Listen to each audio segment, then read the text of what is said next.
It's nice to be standing in front of this phrenology of rocks, as if the desert or you were our own halo.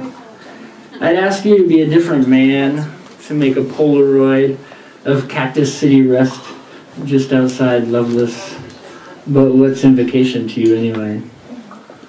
It is no country and easy to unwalk. Our green, this beginning to green, the desert's shrugging, to green, this desert's unbalanced rocks, humming with bloom, humming with absolute self-storage, fitted and notched, unlike brains, into the scene. But what's invocation to you anyway? The bright slap of its look. You ask me all the time, Principia, why don't I write something for our friend of his turning away without anger, his mind hemmed in by singleness of heart rocks, some deserted mouth for you to call out what I had done. This happened in the desert. These guys were out trying to find a place to be quiet. The one guy said he knew how to get there, but he got them lost. He said he knew how to go by the stars, no penitentiary light. They saw fuzzy trees in the desert. Anyway, the rest of them didn't want the guy to feel bad, so they kept going in whatever crazy old world vulture circles they were going in, so as not to discountenance their brother, their certain brother, under what he was certain were stars. And I address him, our friend. How did you come to hold that stick and that rock? How did you come to wear that salt-flat, frank look? Ugh, Principia, ugh. I'll think about it.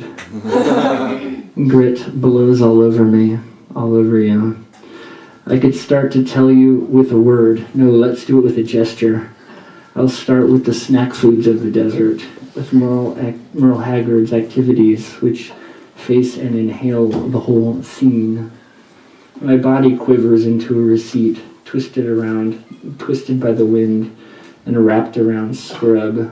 There's a dry piece of coyote shit, desert, italicize it. We joined the creosote scrub community and forgot how, whoa. Let me try that again. We joined the creosote scrub community and forgot how the western monsoon appeals to the religious illustrator. The year forms its dry sounds best around the cypress, the least desolate plants we can grow as a windbreak around our scraped-out bivouac. Half sun, half thinking, I looked around at you young jackrabbits, implacable shapes up around the charm. We were going to address that, be addressed to simplicity, pursue implacability ourselves, but mine was a bent shadow. Scorpion does not begin to care. Is this the right world for our worldless curiosity? And you address me hesitantly, or did you talk toward the disturbed earth? Did you leave his side for even a finger's breadth? No.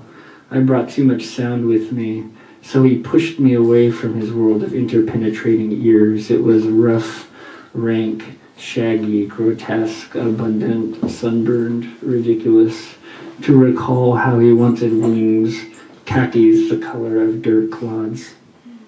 I was an orator among the lime trees then. I had a tambourine tied to my tongue, a sense of loose strife's invasive cur tongued at my ear, and there were alkali flat smells and borax chunks in the paper, ass's ears. A tambourine was pulled from the Euphrates.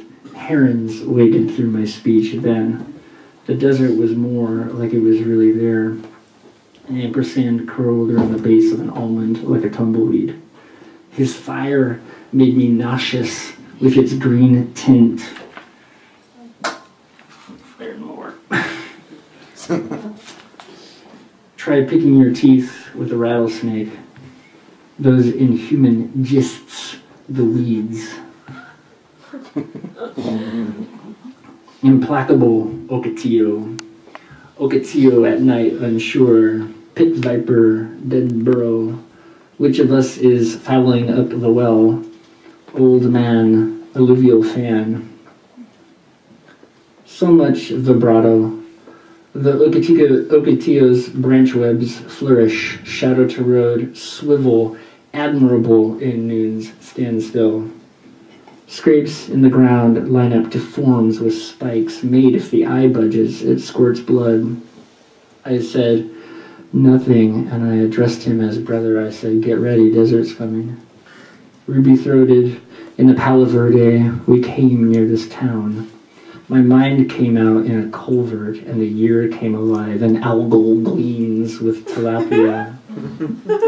Principia. His names became confused, hollow as green bells. They replaced the names of the desert cities. I sprinkled some sand on my brain, and it all went blowing through my ear as I addressed you. There was a dead peacock in the road. Pomegranate trees and fruit in the culvert. It was kind of invasive, the way a night wind's intoxicant dust feathers the breath we blew to hold up the stars' riverbed. Actually believed that to bear with light, you had to compare your breath to that.